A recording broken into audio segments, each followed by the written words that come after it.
You ask Tiger to solve. This deals with linear equations with one unknown. The final result is t equals 29/2.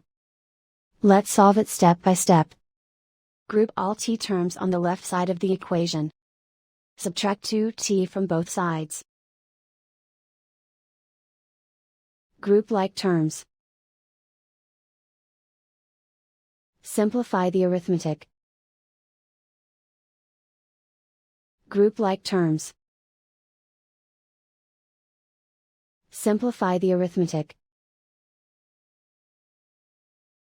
Group all constants on the right side of the equation.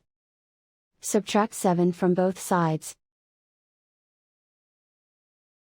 Simplify the arithmetic.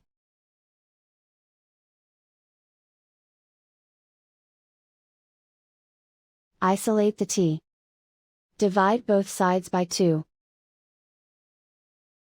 Simplify the fraction. And so the final result is t equals 29/2.